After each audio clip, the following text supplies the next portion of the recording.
सदाशिवसमारम्भां शङ्कराचार्यमध्यमाम् अस्मदाचार्यपर्यन्तां वन्दे गुरुपरम्परां श्रुतिस्मृतिपुराणानामालयं करुणालयं नमामि भगवत्पादं शङ्करं लोकशङ्करं सदात्मध्याननिरतं विषयेभ्यः पराङ्मुखं नौमि शास्त्रेषु निष्णातं चन्द्रशेखरभारतीम् ॐ. We were looking at verse number 10 and the commentary to it on page number 9. In the middle of the page, एतादृशस्य पुंसः सर्वसङ्कल्पसन्न्यासेन परवैराग्यापरपर्यायं योगारूढत्वं सिद्धमेव मन्तव्यम्. In this verse, Adi Shankaracharya had said that in order to escape from bhava bandha, the bondage of samsara, one must give up, renounce all karma, sannyasta sarvakarmani, and must strive for Atma-abhyasam, or the constant practice of contemplation of the self, Atma Vichara, self-inquiry. And he had said that the individuals who are qualified for that must be Panditas and they must be Dhiras. Now, the word Pandita, Jagadguru Srimad Chandrasekhara Bharati Mahaswamigal had commented as those that have a paroksha jnanam or an indirect knowledge of the self. That is, they know that there is a self, but they don't know what it is. So they are shastrajnas in the sense that they have learnt from shastra of the existence of a self, but they have not cognized it directly. They don't have that direct experience. Not only must they be shastrajna, they should also be dhiraha. And dhiraha, essentially, Jagadguru Srimad Chandrasekhara Bharati Mahaswamigal had commented on as those who have control over their senses and their mind. And therefore, those who are possessed with a mind that they are then able to direct towards self inquiry, that combined with the shastric knowledge of the self, when such an individual performs Atma Vichara, then he will be able to escape the bondage of samsara, because such an Atma Vichara will lead to the rise of Jnana. Acharya then quoted from the Panchadashi to explain what Atma Abhyasa or self inquiry means. And essentially, there, Jagadguru Srimad Vidyaranya Mahaswamigal had said, Tat Chintanam, Tat Kathanam, Anyonyam, Tat Prabodhanam, Etadeka Paratvam cha Brahmabhyasam Vidurbudaha. That is, one must constantly contemplate upon Brahman, must constantly speak of Brahman, must constantly discuss it with their co-students, their co-seekers, must be focused on Brahman as their sole aim in life.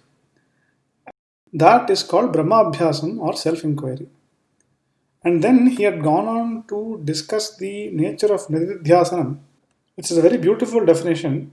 He defines it as Vijatiya Pratyaya Tiraskrita Sajatiya Pratyaya Pravaha Rupa Nididhyasana Anushthanena Yatyatam. That is, Nididhyasanam essentially means the cultivation of a pratyaya or a flow of thought which does not contain any contrarian information.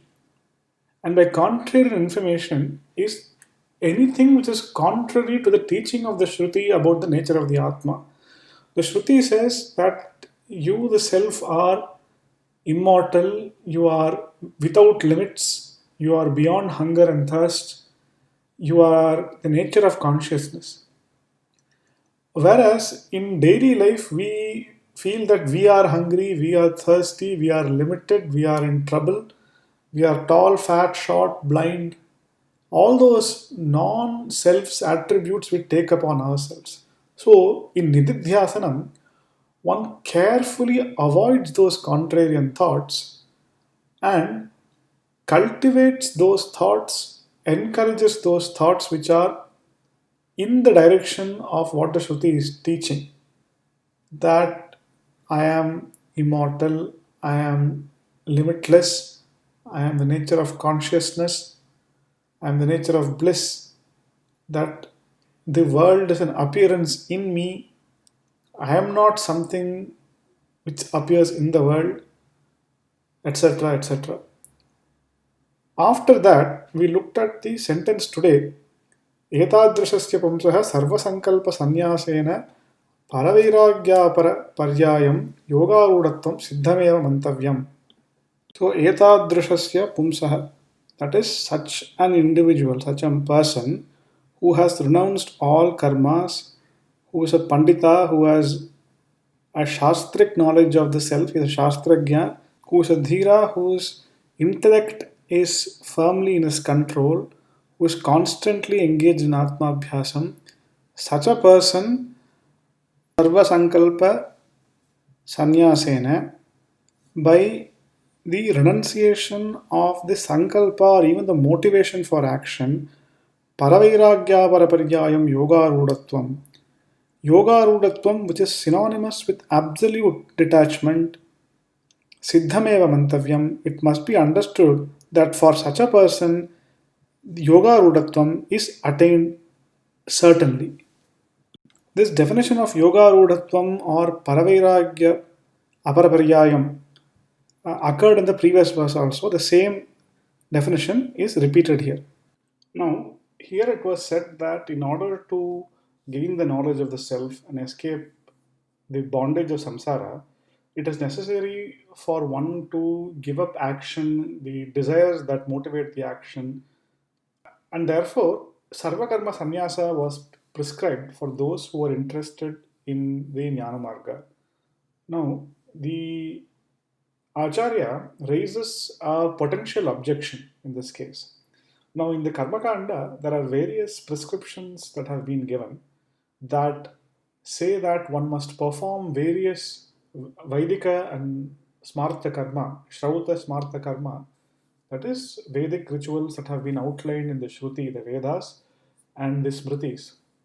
So, for example, the Agnihotra ritual or the Sandhyavandanam ritual, which have to be performed every day without fail.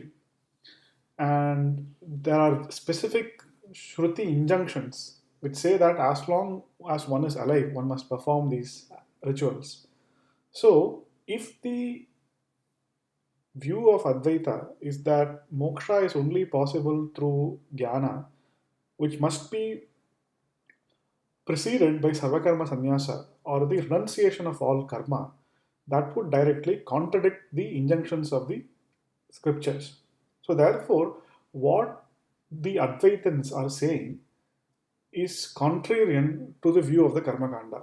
This is the objection that Purva Mimamsaka may bring up. In fact, apart from Advaita Vedanta, all other philosophies, be it Vishishtadvaitam, Vaitam, etc., necessarily require the performance of karma also, Vaidika karma also. At no point do they accept that Vaidika karma can be given up. It is only Advaita Vedanta which says that moksha requires sarva karma sannyasa or all karmas to be given up. And therefore, all the various other schools of philosophy turn around and can make a charge against Advaita, saying that what you are saying is contrarian to the view of the Shastra, the view of the Veda. That objection is being presented here. ननु यावज्जीवम् अग्निहोत्रं जुहुयात् यावज्जीवं दर्शपूर्णमासाभ्यां यजेत अहरः सन्ध्याम् उपासीत कुर्वन्नेवेह कर्माणि जिजीविषेत् शतकं समाः इत्यादि श्रुतिभिः यावज्जीवं कर्मणः कर्तव्यत्वेन चोदितत्वात् सर्वकर्मसन्न्यासे श्रुत्युल्लङ्घनं प्रसज्येत इति चेत् तासां श्रुतीनाम् अशुद्धचित्तविषयत्वात्. So the opponent is saying Yavat Jivam Agnihotram Juhyat. There is an injunction saying that Yavat Jivam, as long as one is alive, one must perform the Agnihotra sacrifice. Similarly, Yavat Jivam Darshapurnamasa Abhyam Yajeta. As long as one is alive, one must perform the sacrifice on the Darsha, which is the Amavasya, and Purnamasa, which is the Purnima. So both on the new moon and the full moon, there is a specific sacrifice that has been enjoined in the scriptures called the Darsapurnamasa sacrifice, which happens every fortnight. And the Agnihotra has to be performed every day. So the Nitya Karma does not mean that it necessarily is a daily activity, What it means is that when it is supposed to be performed, it must be performed. And it is not because of some particular nimittam. Like, so for example, if there is the occurrence of a particular nimitta, like say an eclipse, certain rituals have to be performed. Some tarpana has to be performed, dana has to be performed, etc. That is called a naimittika karma because it is subject to the arrival of a particular nimittam or an external event. So when that event occurs, this particular karma has to be performed. So that's called a naimittika karma. A nitya karma is a karma that has to be performed regularly without fail. So, in the case of Agnihotra, it has to be performed daily. In the case of the Darshapurnamasa sacrifice, it has to be performed when the Amavasya and when the Purnima happens. Similarly, Aharaha Sandhyam Upasita. There's another Chodana or a injunction to say every day one must perform the Sandhya Vandanam. Aharaha. The fact that it says Ahaha means day. Aharaha means daily. Daily one must perform the Sandhya Vandanam, Trikala Sandhya Vandanam. So just before sunrise, exactly at noon, and just after sunset, daily Sandhya Vandanam has to be performed without fail. Similarly, in the Ishavasya Upanishad, it says Kurvanneveha karmani jijivishet shatakam samaha. So one must perform actions here. That is mean iha means in this earth, in this karma bhumi, one must continue to perform actions, karmani, the rituals that have been outlined in the Vedas, and live for 100 years. Jijivishet shatakam samaha. So as long as one is alive, because when it doesn't say that you have to live for 100 years, because the Veda also knows that is how long one lives is not under one's control. So when you say Shatakam Samaha, in Shastra, the lifespan of a human being is given as 100 years. And therefore, when it says Kurvaneveha Karmani Jivishe Shatakam Samaha, it means that for as long as one is alive, and in the Shastras it is supposed to be 100 years. So for 100 years, one must perform these actions without fail. That is what the Ishavasya Upanishad is saying. So the opponent is saying, Ityadi Shrutibihi Yavajjivam Karmanaha Kartavyatena Choditatvat. These kind of Shruti statements enjoin, require the performance of rituals Yavajjivam, as long as one is alive.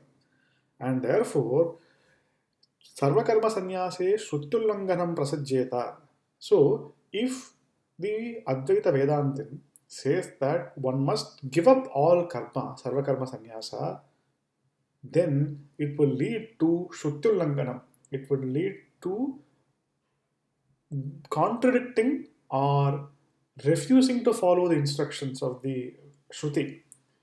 And therefore, the Advaita Vedantin, who claims that his entire basis is Shruti Pramana, he himself is invalidating what the Shruti is saying. He is refusing to accept what the Shruti is saying. This is the charge. Iti chet, if that is the argument, Jagadguru Srimad Chandrasekhara Bharati Mahaswamigal is giving the answer, the refutation for that argument. Tasam Shrutinam Ashuddha Chitta Vishayatvat.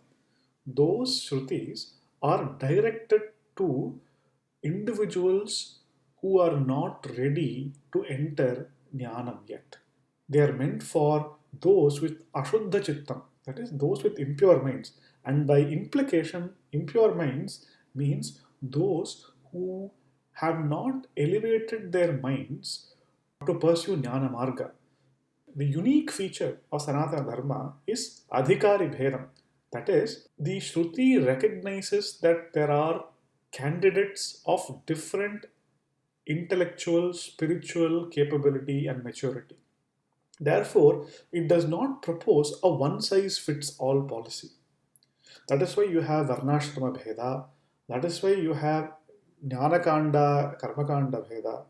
Because the instructions of the Karmakanda, the rituals, have been directed to those whose main focus in life is the first three Purusharthas.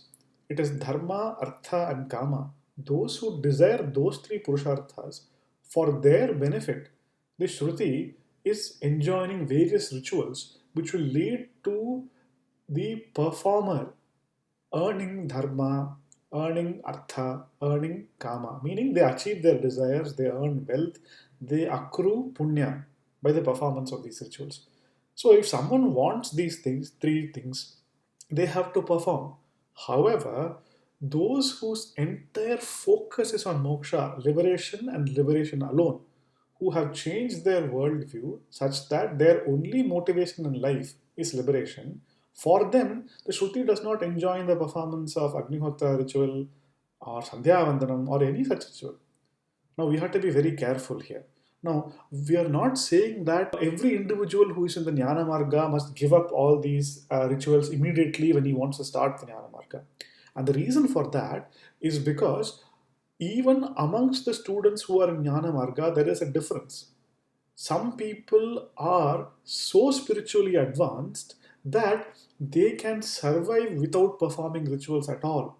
By purely jnana, they can essentially carry on their lives. However, there are others who cannot do so, who still require the infrastructure of grihastha brahmacharyashrama, vanaprastha. So, those who have formally taken up sannyasashrama in order to pursue jnanam exclusively, they are permitted to drop all the injunctions. But those grihasthashramis or brahmacharis in the Jnanamarga, they must still continue performing all the rituals that have been enjoined for their ashrama. Now, renunciation of action is a necessary condition for jnana. That is absolutely true. However, that renunciation of action is permitted only if it is formally taken up. One is not permitted to have their feet in two camps. One cannot say, I need to have all the infrastructural benefits of Grihastha while trying to get jnana. That one is not permitted. Therefore, one must have jnana and only jnana as their sole focus in life. And if that is their sole focus in life, such individuals who have such an exalted vairagyam or absolute detachment are permitted to give up actions, give up external actions, and then carry on. Those who are unable to give up external actions because they still harbor desire for the results of those actions, they are not permitted or qualified to enter jnana. And they therefore must continue performing their rituals. However, there's a third category also, those who do not have desires for the benefits of the karma. But due to some external circumstances, they are not able to take up sannyasa ashrama formally. So, because they have a desire for liberation but no desire for the benefits of the infrastructure of Grihastha Ashrama, and they are only continuing in the Grihastha Ashrama because of external circumstances, they are candidates for Jnana Sadhana, they are candidates for Jnana Marga, provided they have internally renounced this notion of doership. But even such individuals must continue to perform karma. However, internally they must have renounced the notion of doership. They are performing the karma not for their benefit, they are performing karma for the world's benefit, for loka sangraham. And the words they are performing also is not a reality for them. When their body continues to perform actions, their attitude is the body is performing action, the mind is performing actions. They don't say, I am performing these actions also. So, to summarize the discussion, the injunctions in the Veda are meant for the Varna to which those instructions apply. If one belongs to the Sannyasashrama, has formally taken up Sannyasashrama, those injunctions do not apply to him. So there is no Shruti Ullanghanam or the charge that was mentioned by the opponent of contradicting what the Veda is saying does not apply because it is the Veda that has created the scope for Sannyasashrama in which no rituals are required. In order for someone to be eligible for jnana, there must be sarvakarma sannyasa, but the importance there, the necessary condition there is an internal sarvakarma sannyasa. The notion of doership should be given up. The sense that I am doing something, I am performing these rituals should be given up. The desire for the benefit of the rituals must be given up. So that is the necessary precondition for jnana. Whether that individual belongs to the grihastha ashrama or brahmacharya ashrama or sannyasa ashrama, that internal renunciation is absolutely a must. However, if one has also taken up an external renunciation, an external sannyasa, then for such an individual, there is no Shruti Ullanganam, there is no requirement for such an individual to perform those actions. But everybody who has not taken up sannyasa formally must continue to perform the actions. That is a necessity. Because if they don't, then they would be going against the tenets of the Veda. Continuing, अत एव एवं त्वयि नान्यथेतोऽस्ति न कर्म लिप्यते नरे इति ईशावास्यमन्त्रेण नरे नरमात्र अभिमानी त्वयि इतः कर्मकरणात् अन्यथा अन्यो मार्गः कर्मलेपाभावप्रयोजकः नास्ति इत्युक्तम्. So Acharya here is quoting the second line of the same mantra that was quoted by the Purva Pakshi. The second mantra of the Ishavasya Upanishad says, Evam tvayi nanyatho testi no karma lipyate nare.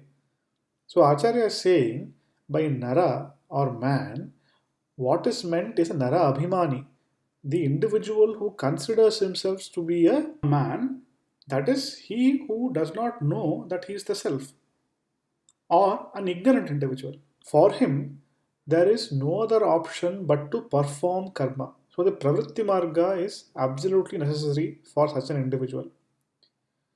Now, the performance of those karmas will mean that no papam or sin will attach to the individual. Now, the performance of the nitya karma, what it does is that the prarabdha papam, the sin that will normally accrue to individuals due to prarabdha, that sin is warded off. Now the Purva Mimamsaka say that by the performance of Nitya Karma, nothing happens. But the failure to perform the Nitya Karma will lead to the accrual of sin. Now in Advaita Vedanta, we don't agree because we do not agree that the failure to perform something will accrue sin, because that means the abhava will lead to bhava, meaning the absence of karma will lead to the accrual of bhavarupa papam or an existential sin. That is not what we accept, because something which is non-existent cannot lead to an existent result. So what we say in Advaita Vedanta is that it's not the failure to perform karma that leads to sin accruing. What we say is that the performance of Nitya Karma wards off the papa that is released from prarabdha. Once we take a human body, we continue to experience the results of prarabdha on a daily basis.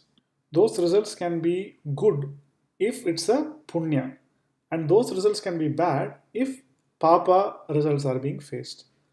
The performance of nitya karma helps us to ward off the effects of papa that are manifesting as prarabdha karma. So the non-performance of karma does not produce a new papa. Rather, if the karma had been performed, then the papa would have been avoided. Because the karma has not been performed, one faces the effect of papa. It is not a new papa that is born. That is what we say in Advaita Vedanta. That is the interpretation. So anyway, that is a slight detour. Coming back to the statement made by the Acharya here, Acharya is saying that no sin will attach to the individual because he is being performing those karmas. But the implication is that it is meant for or directed towards the Nara Abhimani, the one who considers himself to be a human being.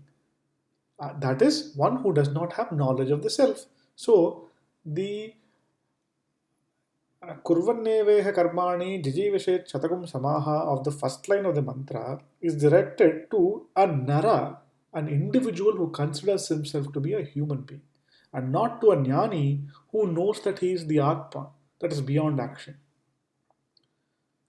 So the Upanishad says, for the one who considers himself to be a Nara, there is no option but to perform karma. However, if he does not consider himself to be a human being, even though there is a human body, like Vamadeva Rishi, he is not bound by the scriptures to perform karma just because there is a human body that he's attached to. Anyway, with that, we will pause today's session and we'll take up the rest of the Vyakhya in the next session. Om Purnamadav Purnamidam Purnat Purnamudachyate Purnasya Purnamadaya Purnameva Vashishyate Om Shanti Shanti Shanti